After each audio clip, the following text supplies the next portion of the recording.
começando o Estação 8, a sua estação de embarque para o cinema. Eu sou o André Ferreira. Eu sou o Matheus. E eu sou o Thiago Paulino. Então, a ideia do podcast basicamente é falar sobre cinema, como a gente fala fora do próprio podcast, trocando ideias como se fosse um bate-papo normal e trazer isso para o podcast. Eu acho que é uma ideia interessante. O nome surgiu, Estação 8, a partir do primeiro filme, né, do exibido da história do cinema, que é A Chegada da Estação a La Ciotat. A gente deu uma pesquisada e essa estação existe até hoje, é a 8ª estação da França, a estação número 8 da primeira linha. Então daí surge o nome e a partir disso a gente vai começar a debater sobre cinema agora. E é um prazer estar aqui, né? Sou um convidado externo, né? Estou aqui com o André e com o Matheus.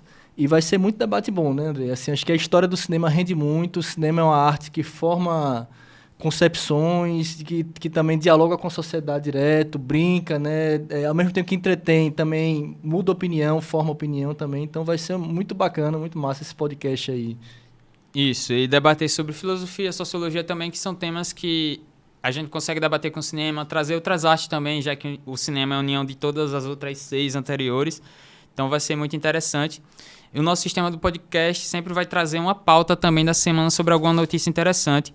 E a gente vai trazer hoje a notícia sobre a HBO Max, que agora vai trazer uma plataforma, uma ferramenta, na verdade, aleatória, chamada Shuffle, para episódio de séries, em que você vai poder escolher uma das séries e, clicando no Shuffle, ele vai aleatorizar os episódios, que é uma plataforma até que a Netflix já utilizava, mas só que era para todos os filmes e séries da plataforma.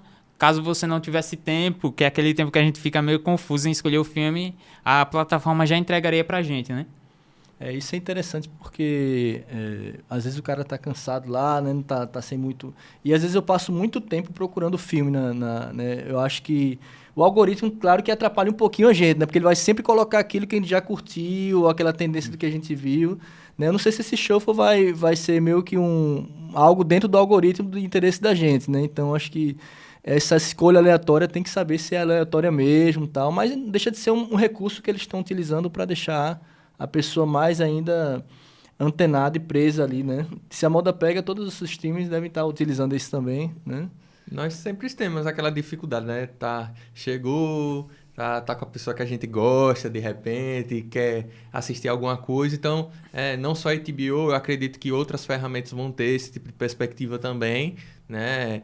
De tentar levar outros tipos de conteúdo também, não só norte-americanos, vamos dizer assim, né? Mas, digamos assim...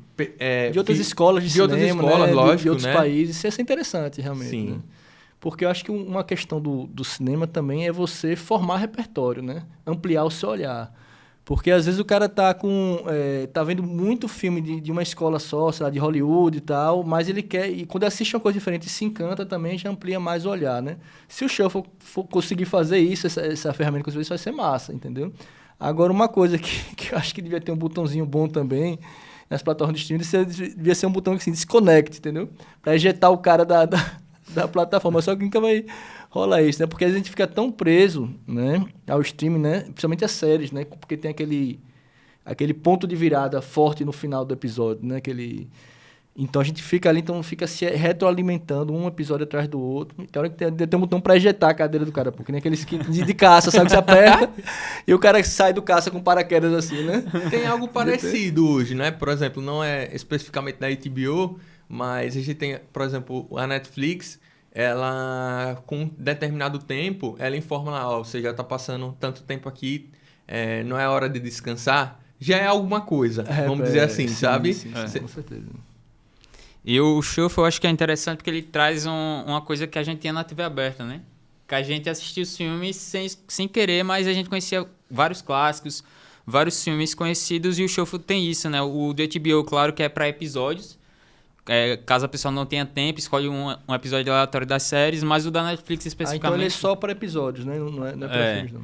Mas o da Netflix especificamente, que é aleatório tanto para filmes e séries, é interessante porque você pode sair da sua zona de conforto e chegar num filme que você nunca... A plataforma nunca integraria, né? Porque o algoritmo ele sempre vai deixar você na sua zona de conforto.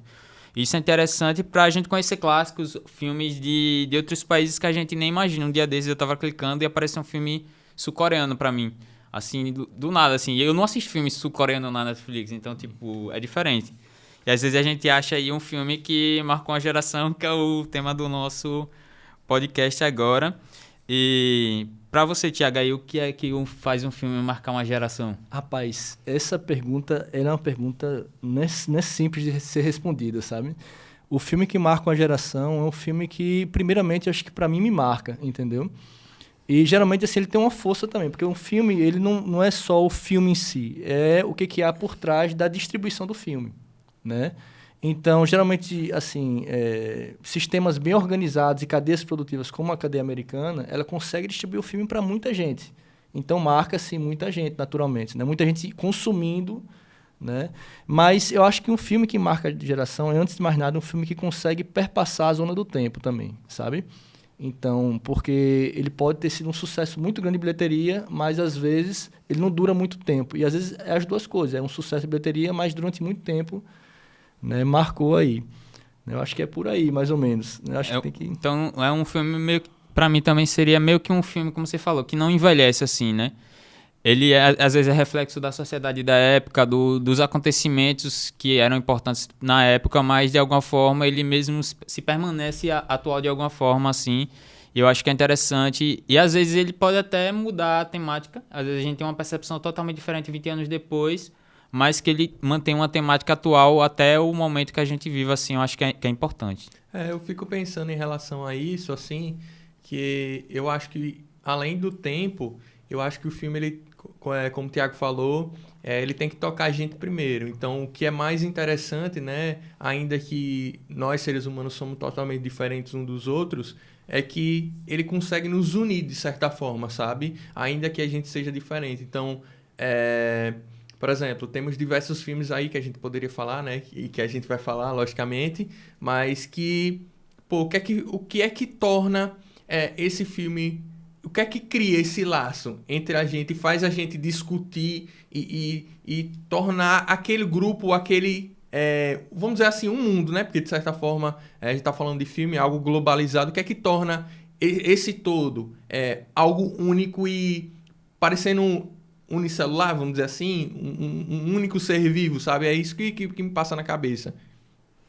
Então, a gente trouxe vários filmes aí, cada quem trouxe alguns. Então... Posso começar já com o meu?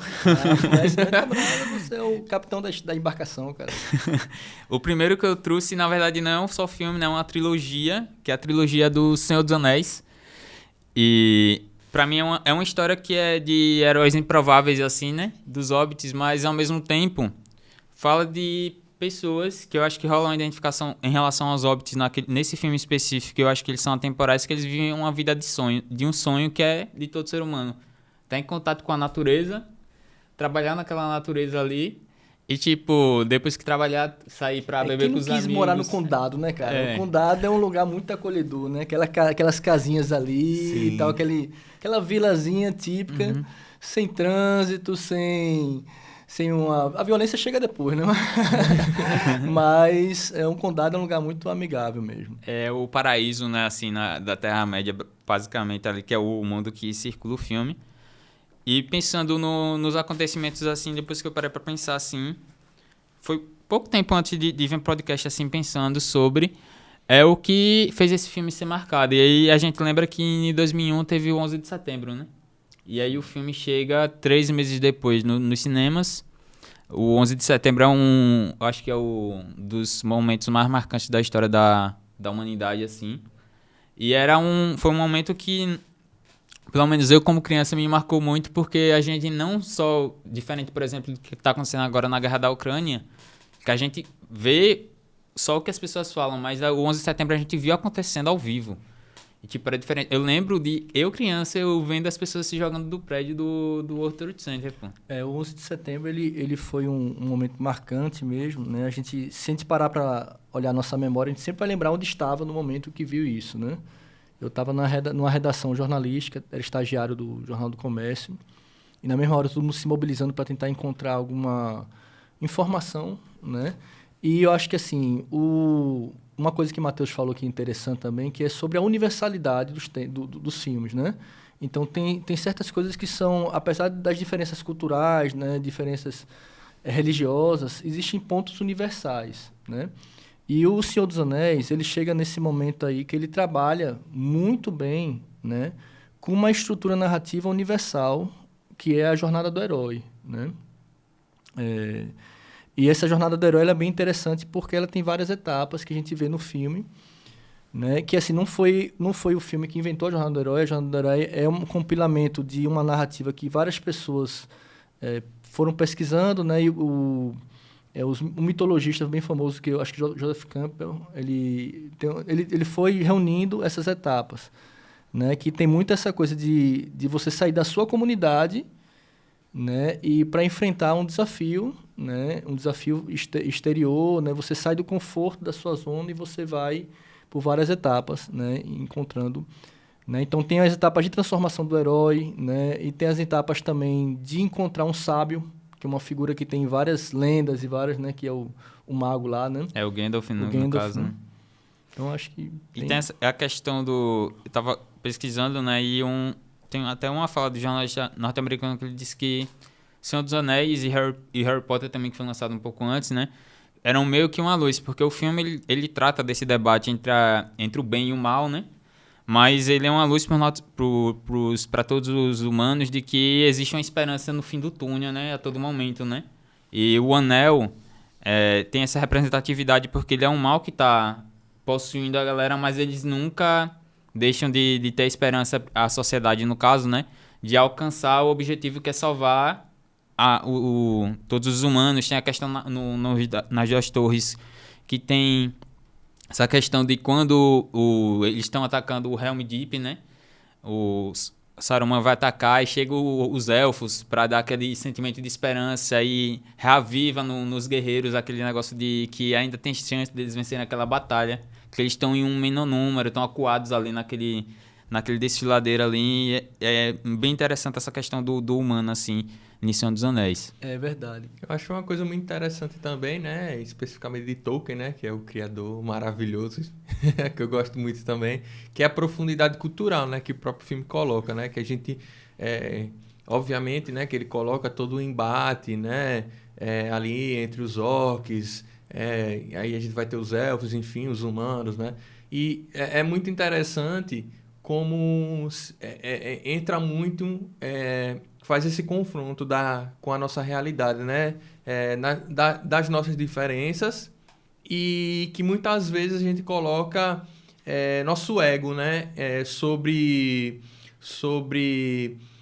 como é que eu posso dizer? As necessidades, né? Ou sobre a urgência da união, né? Exatamente. Assim, e a gente poderia fazer uma ligação, inclusive, sobre o que está acontecendo hoje em dia contra a Rússia e a Ucrânia, né? Que é justamente...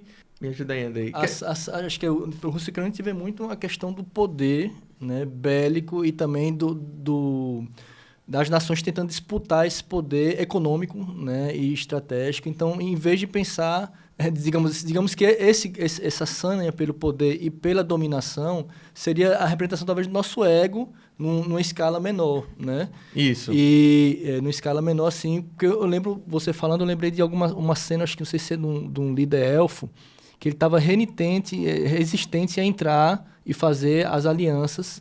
Não sei se era um líder, foi uma liderança que era muito boa, assim, mas não tinha resistência de fazer a aliança para poder confrontar o mal, né? Então, agora uma coisa que eu acho interessante também quando a gente fala nessa jornada do herói, tu falou esse lance do ego, porque a jornada do herói, ela representa estruturas arquetípicas. O que são os arquétipos? São as imagens que todo mundo tem, certo? Então, a mãe, o sábio, o herói, né, o vilão, e todas elas estão dentro da gente também, né? Então, nós temos o nosso lado sombra, treva também, só que na narrativa você separa isso para fazer a história, né? Então, eu acho muito interessante a questão do anel, cara, o símbolo do anel, porque o anel, ao mesmo tempo que é uma aliança e a confiança dá esse sentido, né? Porque o anel, no casamento você troca o anel ali e tal. O anel também é uma tentação. É uma sedução que, se o cara botar ali, ele pode se tornar o mais poderoso. Esse poder consome, né, a pessoa também, né? Então achei interessante isso aí. É meio que uma questão de quando a gente luta contra o Anel especificamente, né? E os Hobbits é o lutar todos contra os males que a gente tem todos os dias a dia, né? As ambições que podem ser boas ou ruins e a gente saber tentar diferenciar isso, que o Sam tem essa representação, né? Ele é um personagem que não é influenciado de jeito nenhum pelo Anel, mas ele é um guia também para as outras pessoas também, né? E especificamente pro Frodo nessa jornada inteira aí. E tem uma coisa também do Senhor dos Anéis, é que ele não só tem essa temática que é influente, porque os livros, eles já eram best-sellers antes do Senhor dos Anéis, né? Tem toda uma influência de várias gerações no Senhor dos Anéis. Acho que é um clássico da literatura, assim, infanto-juvenil, né? Mais juvenil, porque tem uma certa... Isso que Matheus falou é impressionante, cara. O cara criou uma língua de elfos, pô. Né? Ele criou coisas, assim, é claro, assim, que... quem acredita, ele deve ter tido muitas inspirações, assim, entendeu? Então, pesquisar muito, né, também. Na inspiração, porque vem do outro lado, mas quem assim, também a coisa da pesquisa deve ter desse lado também, porque é impressionante. Ele cria línguas de elfos. É claro que os livros são bem mais amplos, a narrativa, né? Tem muitos mais detalhes. E o filme, como é um filme dentro de uma indústria, tal, você já retira algumas coisas para poder tornar, mas mesmo assim ainda é muito rico o filme, né?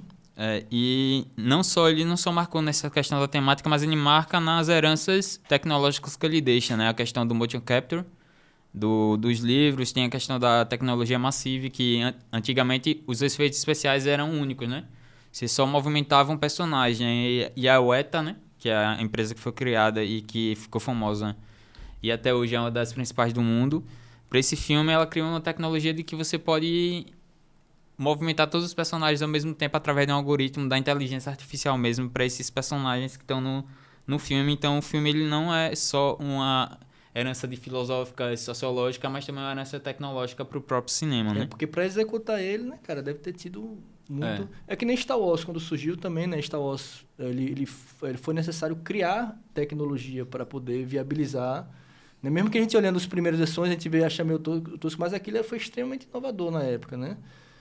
Para construir os efeitos todinho, né, e até para poder avançar no cinema mesmo. A utilização de miniaturas, né, que era o Titanic que já tinha usado, mas tipo, Senhor dos Anéis ele aumenta a escala, né? Tudo eles utilizavam miniaturas, câmeras macro para pegar o ambiente por dentro, assim, era uma coisa magnífica. E você, Thiago, trouxe qual filme, assim? Rapaz, mas antes de falar do meu filme, tem uma informação que você tinha falado nos bastidores aí. Senhor dos Anéis vai virar série, alguma coisa assim? Ele vai estar... talvez... A Amazon comprou, né, os episódios e agora ele vai virar uma série pra Amazon, vai ser lançada 2 de setembro. Eu que sou apaixonado por Senhor dos Anéis, eu tô bem ansioso aí. Provavelmente a gente vai trazer ainda outros episódios falando de cada filme da Terra-média. Esse tema vai voltar provavelmente aí por causa dessa série, né? Mas a série vai ser bem legal porque ela vai ser antes de tudo que aconteceu, né? Na Segunda Era, que é a gente nunca teve isso. Os livros de Tolkien têm poucas informações, então é algo totalmente novo que eles vão criar praticamente algumas coisas do zero. Então vai ser bem interessante, assim, eu tô bem ansioso. Pelo trailer já fiquei bem animado, assim. Rapaz, olha, o filme que eu trouxe, entrando um pouquinho, né? Eu trouxe alguns filmes que é difícil achar esse filme que marca, né? Que marca uma geração. Mas eu acho que um filme que tem um ponto de virada interessante, né? Um dos filmes eu trouxe 2, na verdade. Um é o Beleza Americana, né? Que ele traz, eu acho, que uma crítica bem ácida mesmo à sociedade americana, aquela sociedade... O American Way of Life, né? Aquele jardinzinho, né? Que a turma vai andando, tal, só que ele mostra por trás disso, né? Dentro das famílias. É claro que inspirado numa crítica bem... Não um filme fácil de digerir, porque é um filme forte, mas ao mesmo tempo, por ser forte, eu acho que ele toca em alguns pontos ali, de algumas feridas, que geralmente não eram mostradas no cinema, né? Também, assim, eles podem ter sido mostrados em vários momentos, tal, mas de uma forma mais, pelo menos para a geração dos anos 90 ali e tal, 99, né? Então, acho que ele traz esse. E tem também uma herança muito forte do teatro, né? E até se coloca que, assim, a peça que gerou Beleza Americana também tinha inspiração de Nelson Rodrigues, né? Porque o pessoal do teatro também, assim, sempre conhecia as peças de Nelson Rodrigues, que também faz essa crítica na sociedade brasileira, né? Na sociedade mais conservadora carioca ali né? Então ele faz essa... Inclusive um dos personagens tem uma semelhança muito grande, né? Aquele personagem que é mais homofóbico, assim, né? Que tem... Então, eu acho que é um filme que rende muita discussão aí. O próprio Sam Mendes, né, ele era um diretor de teatro, né, ele foi contratado para fazer o Beleza Americana, né, e é um diretor que fez seu nome a partir desse filme, tem outros atores também que fazem o seu nome a partir desse filme, mas o que eu acho de Beleza Americana muito interessante é que ele é um filme muito atual, assim, porque é um filme dos anos 90, que fala sobre homofobia, sobre a questão do American Way of Life, que esse sonho americano não é um sonho tão perfeito assim, né? Não é uma coisa tão fácil de se conquistar, e que a gente tem que conquistar a cada dia. Tem a questão da infelicidade do casal também, que é interessante, tem a relação com a questão do American Way of Life, principalmente quando se fala da esposa dele, que ela fala que ela tem uma cena que ela fala que abriu mão de tudo. E ele também fala sobre isso e ela fala que... Tudo pelo mercado, né? Corretora de imóveis que lá tá vorazmente vendendo imóveis, não sei o que lá, né? E é bem sucedida materialmente. E a cena é muito forte, é uma cena que eu vejo quando eles discutem, né? E tem um lance do sofá também ali, que ela olha o sofá e...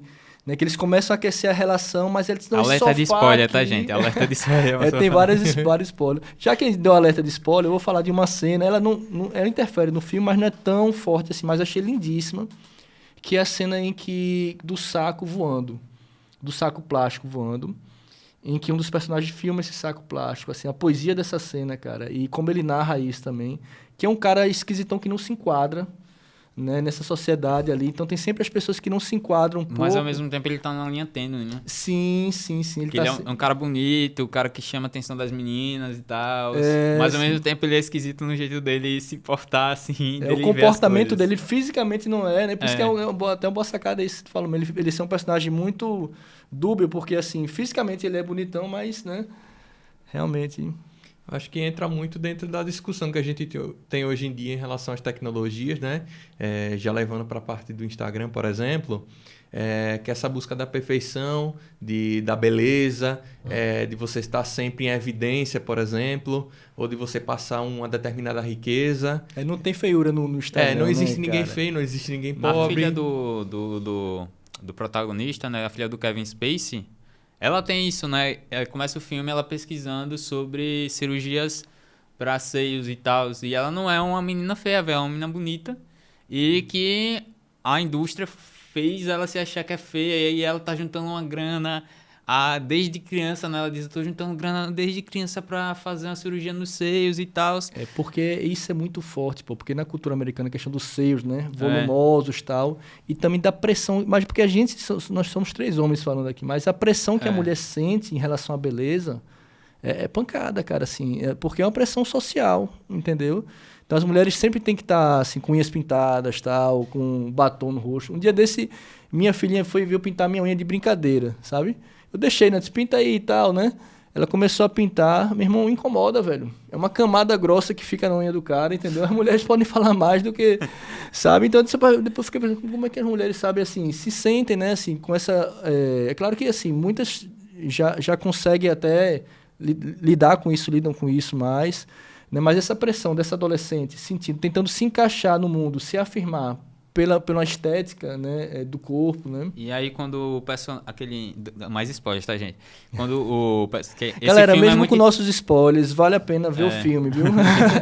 Ou então dá uma pausa aí, assiste, depois volta, passa essa parte do... Quando a menina, né...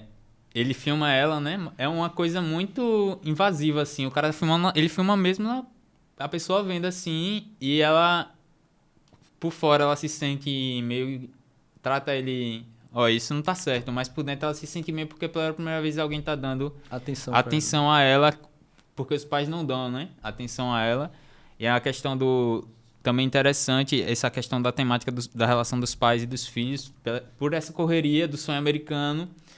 Não tem, tanto que tem uma cena da mãe dela lá na casa, que é muito interessante, que não é só glamour, né? A mãe dela tem que limpar uma casa inteira, uma casa gigantesca, totalmente suja, para depois chegar um pessoal para vender, ela não consegue vender, e aquilo ali pega ela de um jeito e muda a narrativa dela inteira no filme, né? Como ela vê esse sonho americano dela de ser a melhor empresa de imóveis do país, né? Que ela fala. Tanto que tem um cara que realmente é o cara que é que tem o maior dono da empresa. E tem um tema que eu acho que é o tema um dos temas mais impactantes, assim, é a questão da homofobia. Porque é um filme dos anos 90 que fala sobre isso, um filme que ganhou o Oscar de melhor filme. E a sequência final é uma coisa de louco, assim, porque ele foca nessa temática, assim, nos 15, 20 minutos finais. E quando chega na sequência final, assim, na última cena, assim, pra mim é muito impactante, assim. Impactante, né? E ele termina, eu acho que é com a cena da bolsa mesmo, né? No final, sim. junto com aquela questão do preto e branco e da retrospectiva da vida. É muito interessante. O pai, inclusive, do personagem é militar também, né? E é interessante essa coisa do militar, né? Porque você percebe que o americano militar, ele ovaciona muito a questão do militarismo, porque às vezes é uma cultura um pouco bélica, né? Tem uma guerra muito forte que marcou o país, né?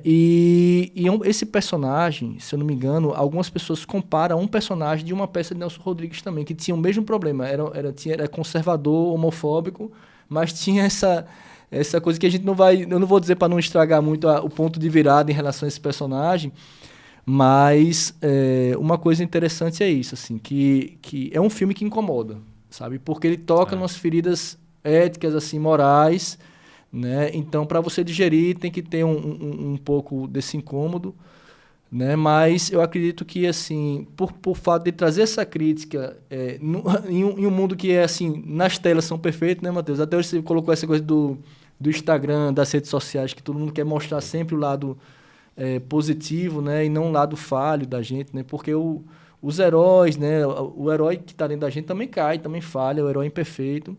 Assim como tem também os outros personagens dentro da gente também, né? Dos outros arquétipos. O sábio, também temos o nosso lado de vilão também, o nosso lado de treva também, né? Então, eu penso que um bom filme ele tem que ter esse lado reflexivo, né? Porque do que adianta um filme ter aparatos técnicos, ele ter uma boa narrativa, se ele não provoca algum tipo de discussão na sociedade? Então, eu penso que quando a gente está falando sobre filme que marcou a gente, não só afetivamente, ele gera uma discussão na sociedade. Tanto gera que ele gera frutos e a gente vai ver referências em outros filmes, né? A gente tem diversos filmes aí que referenciam um ou outro. Então, eu acredito que quando a gente está pensando nessa perspectiva, o filme ele precisa, sim, marcar. Então, nós temos esse filme aí que o professor estava falando, que é muito bom. Então, eu recomendo que todos vocês assistam, apesar dos spoilers. Então, pensando nisso, eu queria perguntar a vocês. Eu trouxe um filme para referenciar outro.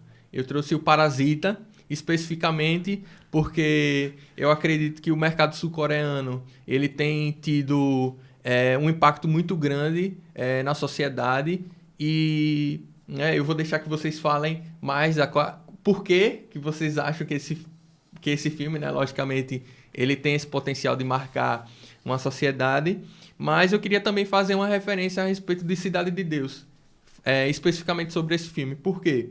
Eu penso que o mercado sul-coreano ele tem tido relevância, logicamente, né, não só nos cinemas, mas também na música. A gente está vendo, né, que a música também está invadindo o mundo.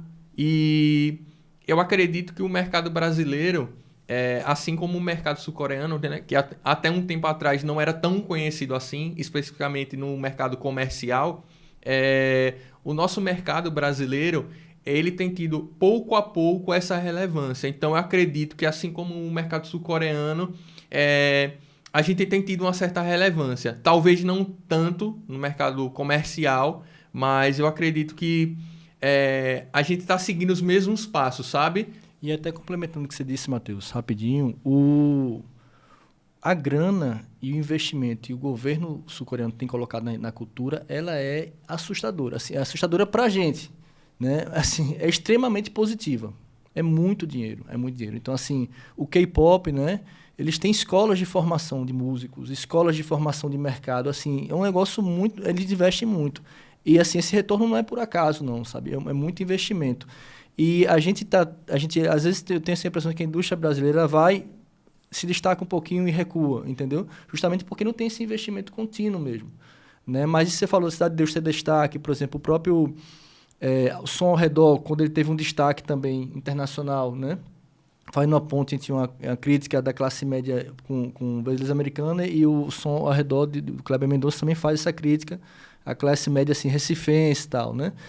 Mas, só complementando o que você disse, que realmente esse destaque não é por acaso, é muito investimento que os caras fizeram na indústria sul-coreana, sabe? Então, se a gente também tiver um investimento, talvez, não digo nem como eles, mas 30% do que eles investem, até 20%, a gente realmente vai ter um destaque muito grande, porque tem muita produção boa aqui, que às vezes não consegue circular, não consegue tanto...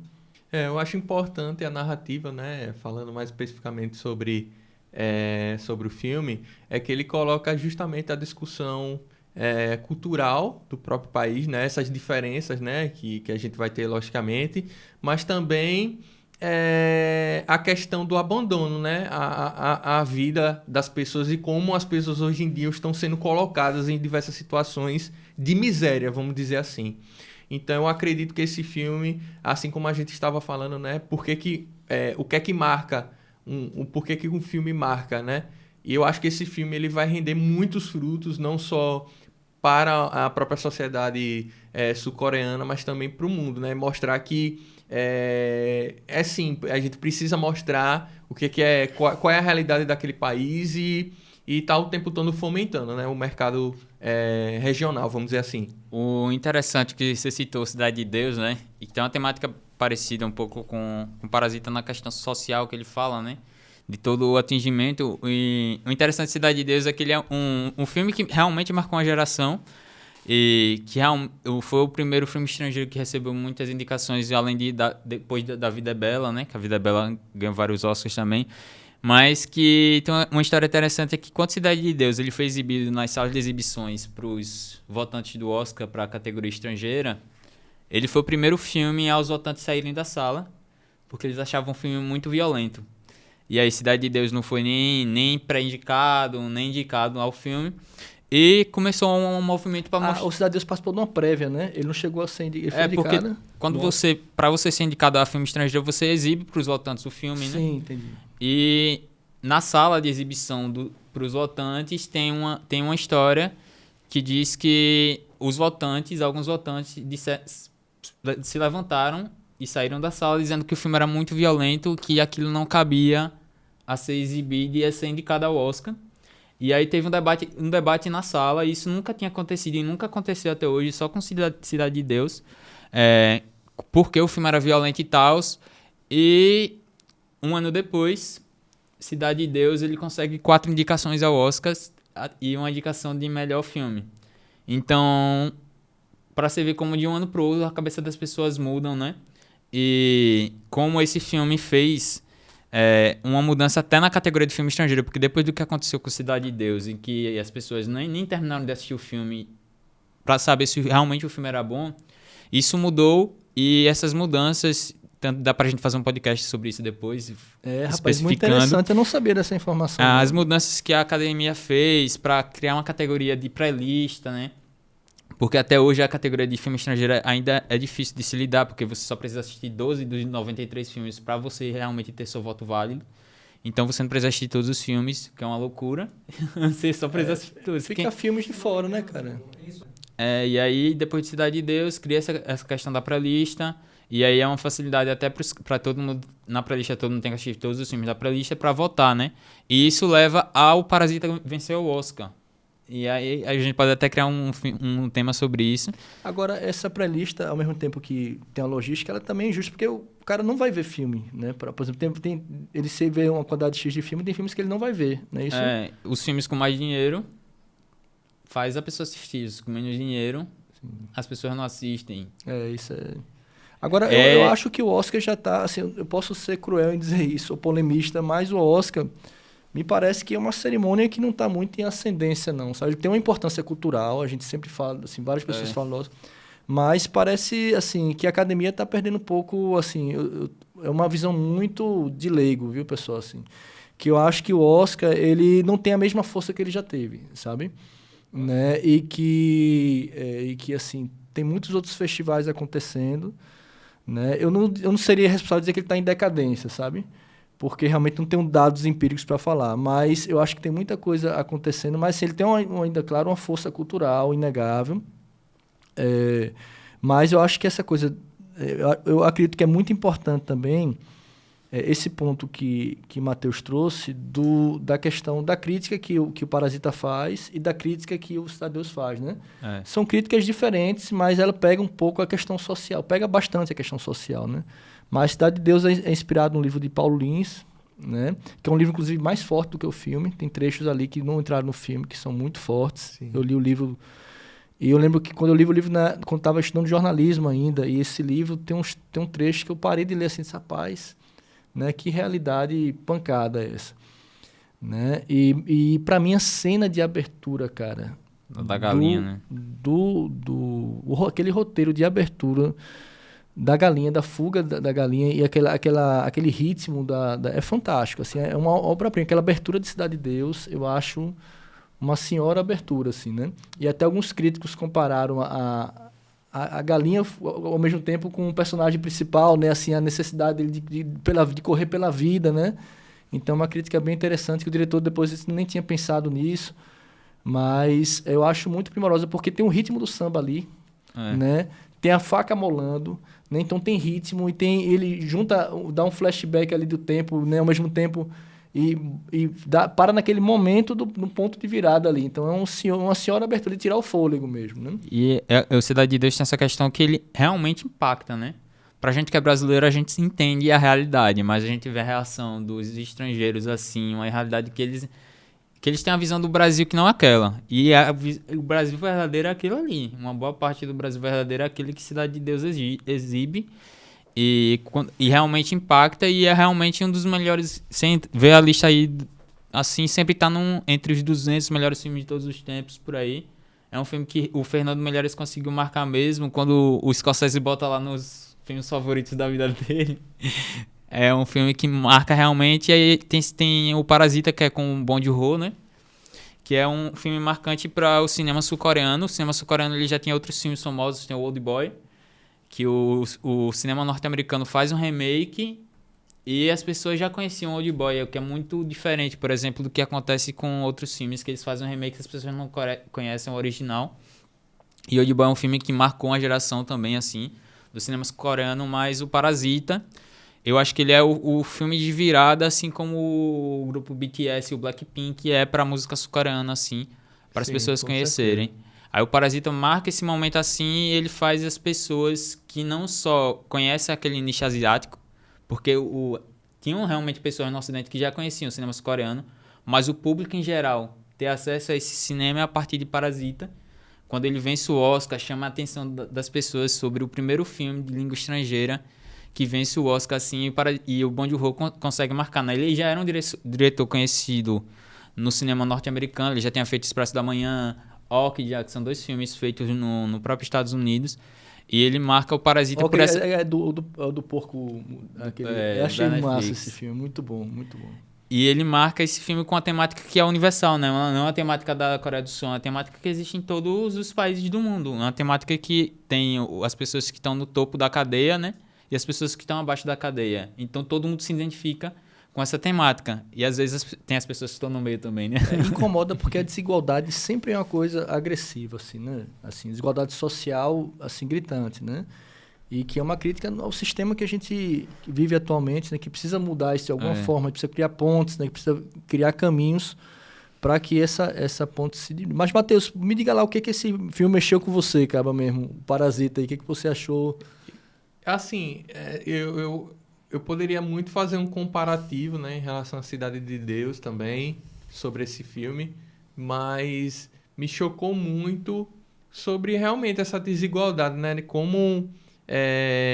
porque, por exemplo, quando a gente está falando sobre desigualdade, normalmente a gente pensa local, né, algo na nossa região, né, já que a gente é do Nordeste, falando especificamente do Nordeste, né, a gente pensa assim, tem diversas pessoas dentro do nosso estado, dentro do nosso país que vivem, né, às vezes numa favela, que não tem tanta condição social, passa por diversas dificuldades, ou num próprio interior nordestino, né, que não, muitas vezes planta para comer, né, ou às vezes nem tem o que plantar para comer, e fica aquele amargo assim de pensar em relação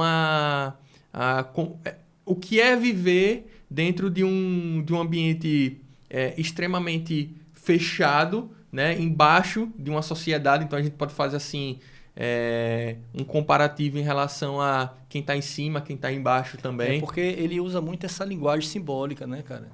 De que você disse, é isso mesmo, continuei falando. E me incomoda muito dessa relação, né?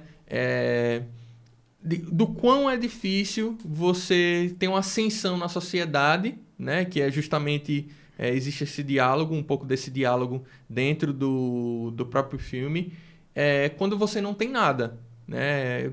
Aonde você vai buscar isso? Como você vai buscar? Quem vai te ajudar? Então, existem muitos diálogos dentro desse filme que me tocam muito e, assim, tem uma cena muito específica que eu lembro muito bem, que é justamente quando alaga. Que spoiler, mais spoilers. É quando alaga e você pensa assim, pô, o que é que eu faria nesse momento? Foi exatamente isso que eu pensei, assim, o que é que eu faria nesse momento?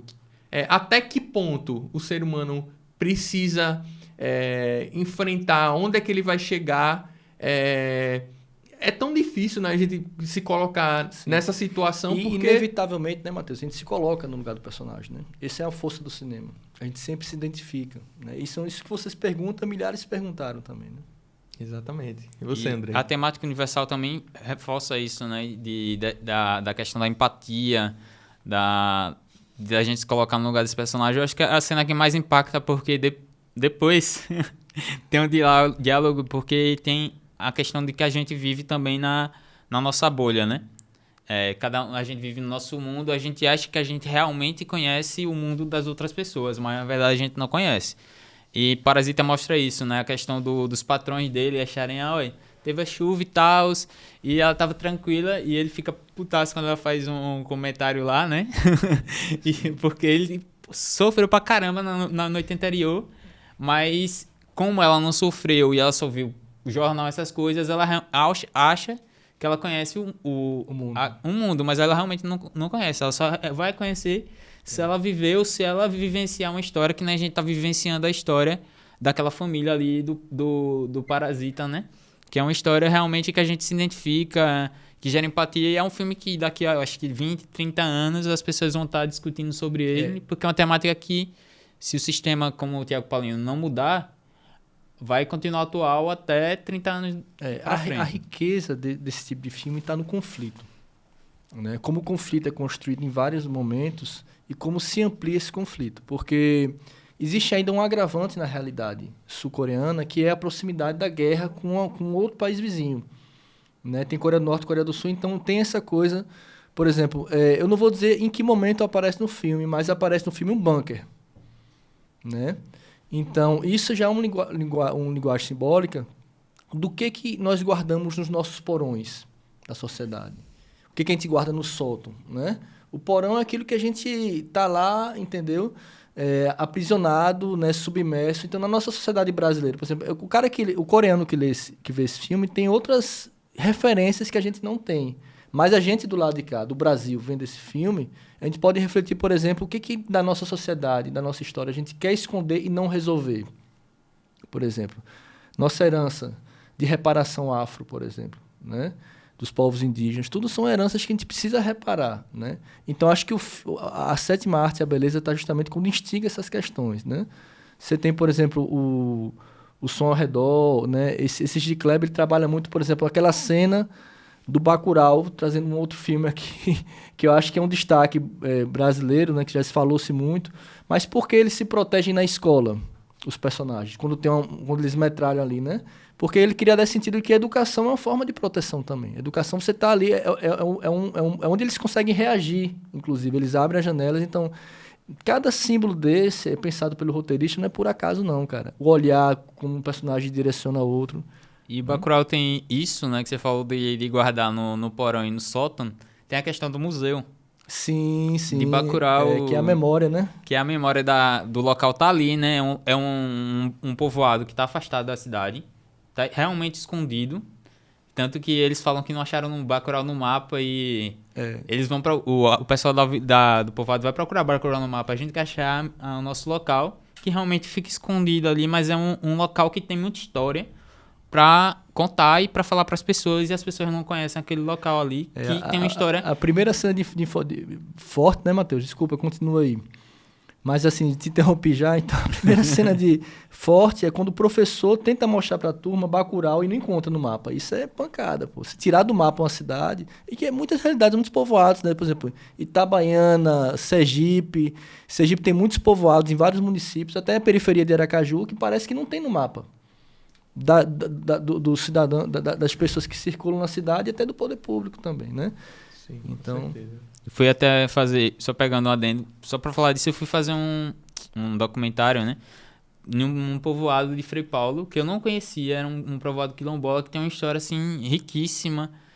Com entrevistei a mulher e é realmente isso, assim, a gente não conhece uma história de uma pessoa que tá a 10 quilômetros, assim, da sua casa, sabe? Que é um local que realmente tem uma história pra contar. E eu acho que Parasita, ele remete a vários filmes brasileiros, porque realmente a gente tem identificação com essa história, tanto que a gente puxou Bacurau, São Redor, Cidade de Deus por causa disso. a desigualdade também é presente pra gente. Uma né? coisa que eu tenho feito muito, que eu não sei se vocês já fizeram em algum momento, eu gosto de pegar muitos filmes brasileiros e ver as reações de outras pessoas de outros países.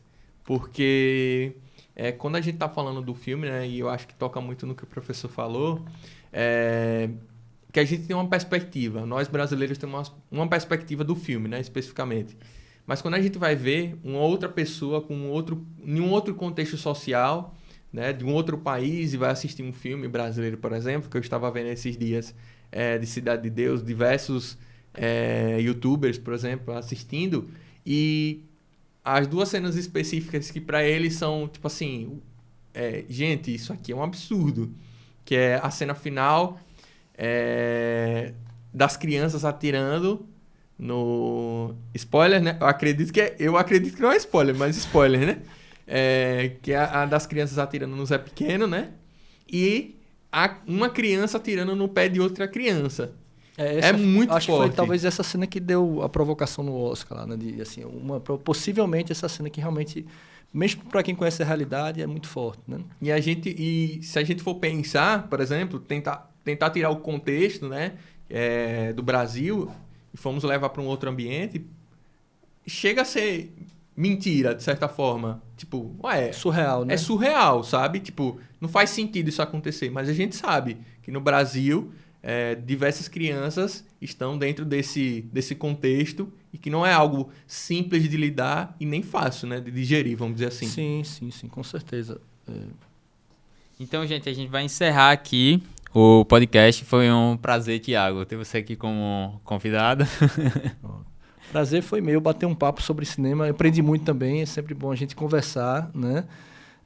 Naturalmente, os ouvintes aí sempre vão ter outros filmes de preferência, que o cinema é uma arte tão ampla, né?